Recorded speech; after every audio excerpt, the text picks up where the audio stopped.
Hello guys, good day sa ating lahat. Kumusta na kayo mga kawais ma'am? Ito na tayo, gagawa tayo ng pork tocino na binebenta natin dito sa UK and dyan sa Pilipinas nung nandyan ako.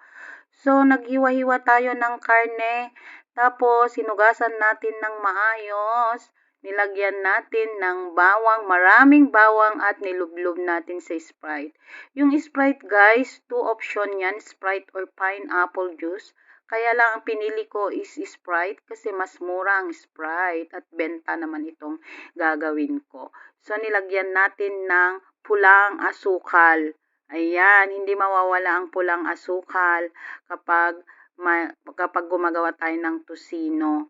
So, nakita nyo guys, naka-gloves ako. Kailangan malinis ang ating ginagawa sa paligid ko is malinis. Walang kalat para malinis yung food na gagawin at ibebenta natin. So, nakita nyo, nilagyan natin ng ground pepper, tapos food coloring na kulay red. Kasi alam nyo guys, wala akong nakitang powder na food coloring dito. Wala rin akong nakitang orange kasi two option yan, orange or food coloring. Pinaghalo ko sila. Then, kaya lang wala akong nakitang orange dito. Tapos, hindi pa siya masyadong madikit kasi ginagamit sa tinapay. So, it's okay lang guys para magkakulay lang ang ating food. Kasing kulay ng iyong buhay. So, nakita nyo, nilagyan ko ng asin. Ayan na naman si asin. Alam nyo guys, naalala ko si asin kapag matamlay akong sumagot doon sa sinasabi sa akin, asin daw ako. Ano daw problema? Wala daw katamis-tamis, walang sugar daw ang reply ko. So, ayan si bitchin. Nakita nyo, nilagyan ko ng bitchin. Kasi ang bitchin, pinapalambot niya ang meat kapag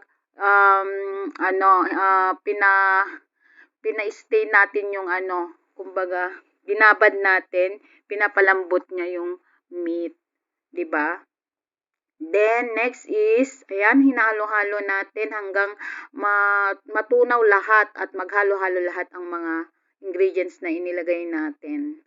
Ganun lang kasimple guys, gumawa at kumita ng pera. Ayan, linagyan natin ng salt, tapos hinalo-halo natin. Alam nyo guys, ganyan ang ginagawa ko. Ito na naman si asin. Nakita na naman natin si asin. So, laging ganyan ang sinasabi. Asin daw ako kasi walang katamis-tamis, walang sugar ang aking response. So, ito na si vinegar. Si vinegar naman, ayan. Okay, ayan na yung magdamag natin na binabad yan guys. So, minarinate natin ng magdamag. Ayan, wala na yung water. Nakita nyo, wala na. So, nasup-sup na lahat ng karne. So, ito na yung sealer ko na rinigalo ng isang mabait na Pilipina dito sa UK.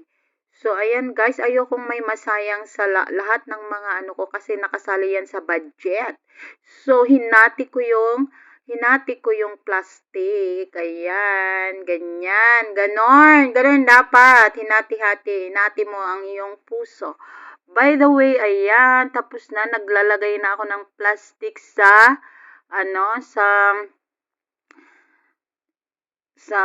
para maglagay na ako kasi mag-seal na tayo guys. So, alam nyo, ayan, nakita nyo, pinunasan ko yung sa dulo niya para dumikit siya kasi pagbasa, hindi siya didikit.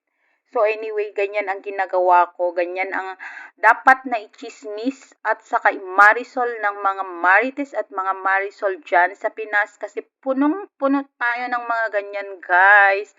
So, ganyan dapat ang mga chinichismis natin. Nakakatulong pa tayo. Good karma pa yung mangyayari sa atin. Kasi nga, alam nyo guys, kapag nagsasalita tayo or nag-iisip tayo ng masama dun sa isang tao, wala tayong benefits doon. Wala tayong magandang karma doon. Wala tayong benefits na makukuha kasi hindi nga natin kilala yung tao na yon. So let God judge us, 'di ba? Huwag tayong mag-judge. So ganyan dapat ang mga chinichismis natin, yung mapapabuti at kumikita yung isang mamshi sa business na gagawin niya. I-support natin, guys. Huwag tayong greedy, huwag tayong mainggit. Kung kumikita kasi konti lang naman ang kita niya diyan.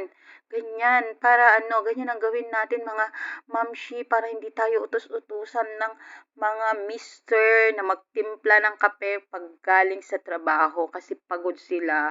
At least malaman nila na pagod ka rin, 'di ba? Okay?